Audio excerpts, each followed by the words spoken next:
अस्सलामुअलैकुम दोस्तों, क्या हाल है? ठीक हो? सेहत ठीक है जनाब। इस वक्त मीरपुर पिजन लवर मैगज़ीन का नुमाइंदा जनाब चौधरी नदीम इस वक्त मौजूद है जनाब। उस्ताद चौधरी कामरान उर्फ कामा चेचियाँ, उस्ताद एहसान शब्बा साहब ने शगिर्दन जनाब। ये भी इन्ना भी जनाब अपना शौक जो टूरनामेंट हो रहा एक कबूतर वाला उस विच हिस्सा ले आवे।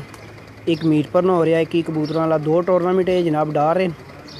छत ने जनाब व्यू चेक कराने। छत ना व्यू है।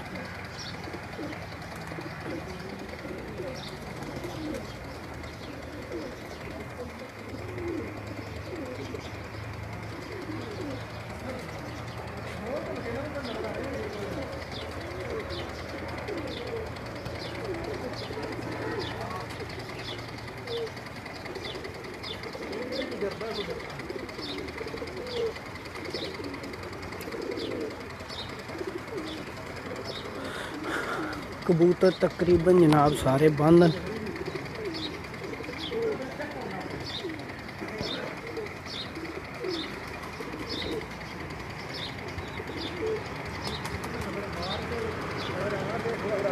रंग चेक करना ਤੁਹਾਡੇ ਕੋਲ ਮੈਂ ਆਉਣਾ ਇੱਕ ਮਿੰਟ ਵੇਟ ਕਰ।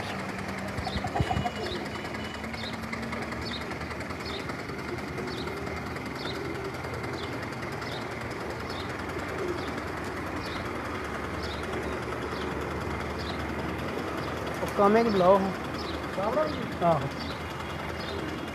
भाई कामरान बाहर आया जी।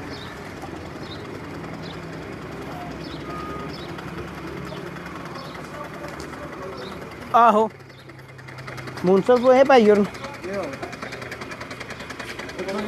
तस्वीर तो निकल नहीं है। आओ जी चोई कमरान साहब आ नाल है जनाब। उस्ताद चौधरी कमरान साहब हैं। चोई कमरान साहब कितने टूर्नामेंट आए हुए जनाब टूर्नामेंट का बिस्मिल्लाहिर्रहमानिर्रहीम 2 टूर्नामेंट के हिस्सा है जनाब। एक इक्कियां वाला जो आल पंजाब विच उधर लगा था, एक मीरपुर का अपना शौक जेड़े उस फयाज साहब करवा रहे। जी हाँ बिल्कुल जी। अच्छा तो मुनसफ भाई और केड़ी जगह छत तो आए हो? मेहता जागीर चौधरी सखावत भट्टो। चौधरी सखावत भट्टो मेहता जागीर मोर जी मोर देनी है वापस। बिलाल साहब ऐसा हो मिडल विच बह जाओ। तुसी बह जाओ बह जाओ बह जाओ बह जाओ बह जाओ बह जाओ तुसी बह जाओ।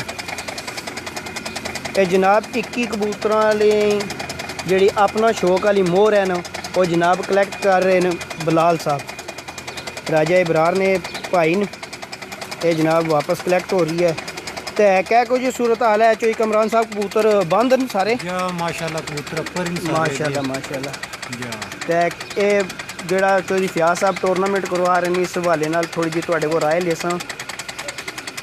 रिकॉर्ड छत्तां इसने विच होईयां रिकॉर्ड छत्तां जी माशाल्लाह जी। बहुत अच्छा शौक हो रहा है जी। 240 छत हुई है इस टूर्नामेंट तो बहुत अच्छा शौक हो रहा है जी। तो बहुत अच्छी कवरेज हो रही है जी। बहुत अच्छा जड़ा ना निज़ाम है जी कबूतरबाजी ने जड़ा जनाब तुहाडे जनाब एक अजीम हस्ती नाल उस्ताद चौधरी कामरान ते उस्ताद चौधरी नईम चौधरी नज़ाकत मोरी उन्होंने जनाब उस्ताद भी मौजूद हैं। एहसान उस्ताद एहसान शब्बा साहब जनाब मौजूद नहीं थे। अस्सलाम वालेकुम उस्ताद जी। वालेकुम सलाम जी। उस्ताद जी क्या हाल है? ठीक हो? शुक्र है अल्लाह का। उस्ताद जी 21 कबूतरों का जो टूरनामेंट हो रहा क्या कोई तुम्हारी राय है? माशाल्लाह बहुत अच्छा हो रहा है। अपना शौक वाले भाई फयाज राया साहब बाकी भी जितने भी मेंबर ना माशाल्लाह बहुत अच्छा शौक करा रहे पंजाब विच। और पहला इतना बड़ा रिस्क समझो भाई शौक हो रहा है।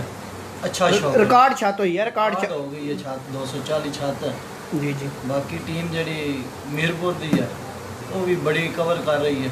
सुबह के बच्चे उठे न सारे दौड़ो भज माशाल्लाह बहुत अच्छा जी टूर्नामेंट हो। ये मीरपुर ने साड़ी जी है ना लास्ट छत सी तकरीबन मीरपुर जो 10 टीमां हिस्सा ले सी। ये साड़ी लास्ट छत है जिसने बाकी अल्लाह खैर करे बाकी भी सब अच्छा शौक कबूतर सारे बंद ने उस्ताद चौधरी कमरान साहब ने? जी सब बंद ने कबूतर। ते सब वास्ते भाजी ਅਸੀਂ दुआ करते हैं हर आदमी ਦਾ हर ਬੰਦੇ ਦਾ ਉਸਤਾਦਾਂ ਦਾ ਸ਼ੌਕ ਹੋਵੇ अच्छा शौक होवे। उस्ताद जी तुसां ने शागिर्दन चौधरी नज़ाकत मोरी जी बड़ा अच्छा सिंगला उन्होंने काफ़ी मेहनत की है, अच्छा रिजल्ट दिता ने। अच्छा रिजल्ट एक सिंगल विच पहली पोजीशन है उन्होंने, दूसरे विच भी तुहाडे शागिर्दन वो भी पहले थे चौधरी गोदड़ साहब बिलाल है जी, वो भी पहले तो इस दफ़ा वो नहीं उड़े, लेकिन बाकी माशाल्लाह जी सब वास्ते बेस्ट ऑफ लक है। मुबारक है उस्ताद जी, तुहाडे शागिर्द 2 सिंगलों में पहली पोजीशन आई है। जी खैर मुबारक जनाब। तो ठीक है दोस्तों, इंशाल्लाह फिर गप होनी है तुहाडे नाल थोड़ी देर तक। अल्लाह हाफिज़।